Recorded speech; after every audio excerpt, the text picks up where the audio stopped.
अस्सलाम वालेकुम अज़ीज़ तलबा, उम्मीद करती हूँ आप सब खैरियत से होंगे।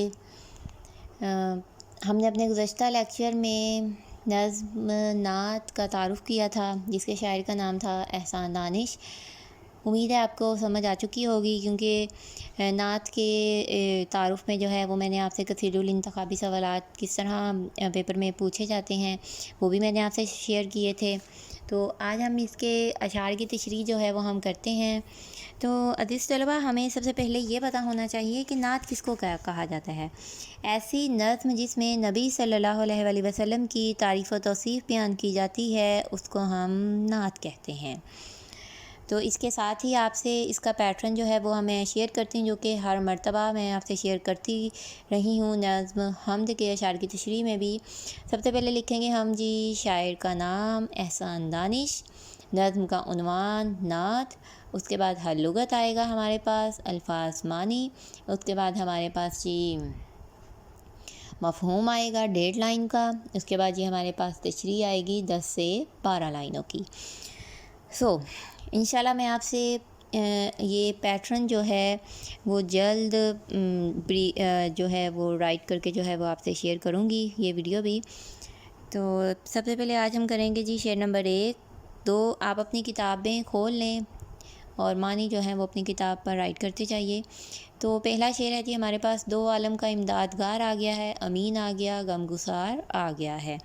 तो मानी लिखिए, 2 आलम यानी दोनों जहान, यहाँ दोनों जहान से मुराद दुनिया और आखिरत है। इमदादगार यानी मदद करने वाला, अमीन यानी अमानत रखने वाला, गमगुसार यानी कि गम खाने वाला, गम बांटने वाला, हमदर्द। मफ़हूम इसका देखिए कि अल्लाह ताला ने अपने महबूब सल्लल्लाहु अलैहि वसल्लम को दोनों जहानों के लिए सहारा बनाकर भेजा। आप सल्लल्लाहु अलैहि वसल्लम को अहले मक्का ने सादिक और अमीन के अलकाब दिए। गरीबों के गमों में शिरकत के लिए उनके गमों को कम करने वाला आ गया है।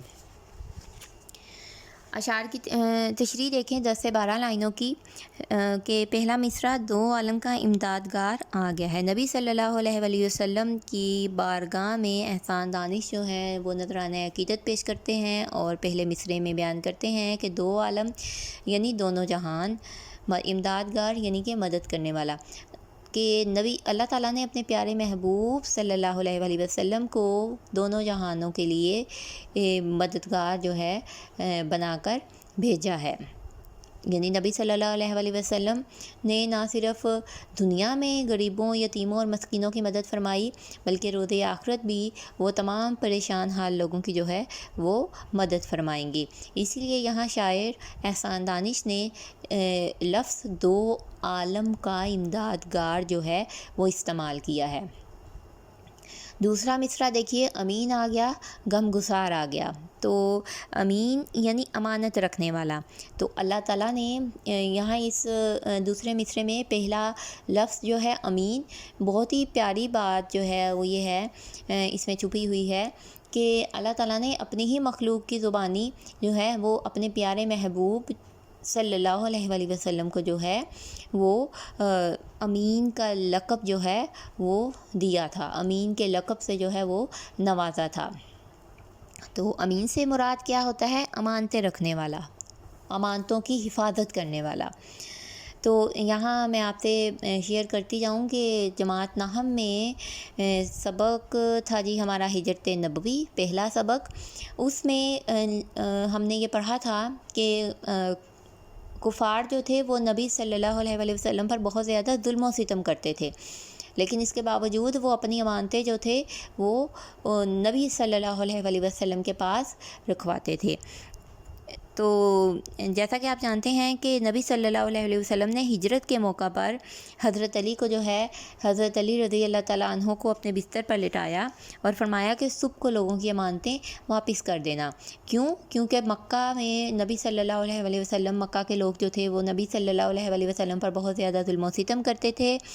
तो अल्लाह ताला के हुक्म के मुताबिक नबी सल्लल्लाहु अलैहि वसल्लम ने मक्का से मदीना की तरफ हिजरत की और उस वक्त नबी सल्लल्लाहु अलैहि वसल्लम ने ये फरमाया कि ए मक्का, तू मुझे सबसे ज़्यादा अज़ीज़ है यानी प्यारा है, लेकिन तेरे फ़र्जंद मुझे यहाँ रहने नहीं देते।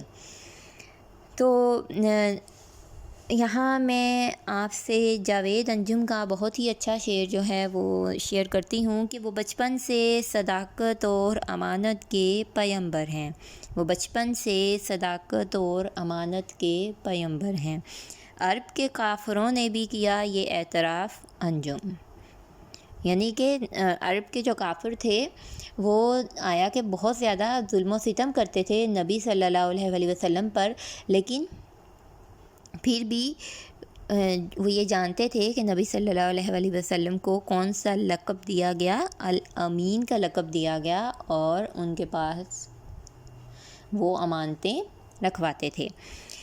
اب دوسرا اسی مصرعے کا دوسرا لفظ ہے جی غم گسار، یعنی غم کو بانٹنا۔ عرب کا جو معاشرہ تھا بہت ہی زمانہ جاہلیت کا دور تھا، لوگوں کے غموں کو جو ہے وہ نہیں بانٹا جاتا تھا، ایک دوسرے کا احساس جو ہے وہ نہیں کیا جاتا تھا، یعنی انسانیت جو ہے وہ مکمل طور پر ختم ہو چکی تھی۔ لیکن نبی صلی اللہ علیہ وسلم نے اپنے اسوہ حسنہ سے جو ہے یہ ثابت کیا کہ ضرورت مند کی ضرورت پوری کرنی چاہیے، بیمار کی عیادت کرنی چاہیے، پریشان حال بندوں کی پریشانی دور کرنی چاہیے۔ یہ بھی ایک عبادت ہے، یہ بھی انسانیت میں اخلاقیات کا سب سے اعلیٰ درجہ ہے۔ تو یہ کس نے بتایا؟ نبی صلی اللہ علیہ وسلم نے اپنے اسوہ حسنہ سے بتایا اس وقت لوگوں کو۔ تو اس کے ساتھ ہی الطاف حسین حالی نے فرمان نبوی کی ترجمانی کی ہے، اور فرمان نبوی کی ترجمانی کرتے ہوئے ایک شعر جو ہے وہ ہمارے ساتھ انہوں نے شیئر کیا ہے کہ کرو مہربانی تم اہل زمیں پر، خدا مہربان ہوگا عرش بری پر۔ کرو مہربانی تم اہل زمیں پر، یعنی دیکھیے عزیز طلباء کتنا پیارا شعر ہے کہ ہم اگر زمین والوں پر مہربانی کریں گے، ان کے ساتھ اخلاقیات کا درجہ جو ہے وہ بلند رکھیں گے، ایک دوسرے کے غموں کو بانٹیں گے، ایک دوسرے کے دکھ درد میں شامل ہوں گے، تو خدا مہربان ہوگا عرش بری پر، تو اللہ تعالیٰ جو ہے وہ ہم پر مہربان ضرور ہوگا۔ تو اس کے ساتھ ہی شعر نمبر 1 کی تشریح جو ہے وہ ہماری مکمل ہوتی ہے۔ امید کرتی ہوں آپ کو اس شعر کی تشریح جو ہے وہ سمجھ آئی ہوگی۔